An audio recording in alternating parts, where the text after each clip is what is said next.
محمد کا امتی چینل کو سبسکرائب کر لیں اور بیل آئیکن کو پریس کر لیں تاکہ ہر نئی آنے والی ویڈیو آپ تک پہنچ سکیں۔ السلام علیکم ورحمۃ اللہ وبرکاتہ۔ محمد کا امتی چینل کی طرف سے آج میں آپ کو جو حدیث سناؤں گی اس کو سننے سے پہلے ایک بار نبی صلی اللہ علیہ وآلہ وسلم پر درود پاک پڑھ لیں۔ بسم اللہ الرحمن الرحیم۔ سیدنا انس بن مالک رضی اللہ تعالیٰ عنہ سے روایت ہے کہ رسول صلی اللہ علیہ وآلہ وسلم نے فرمایا، میں قیامت کے دن جنت کے دروازے پر آؤں گا اور دروازہ کھلواؤں گا۔ چوکیدار پوچھے گا، تم کون ہو؟ میں کہوں گا، محمد۔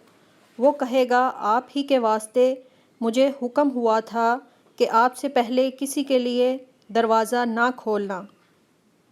یہ صحیح مسلم کی حدیث ہے۔ اسے جتنا ہو سکے دوسروں تک شیئر کریں اور چینل کو سبسکرائب کریں۔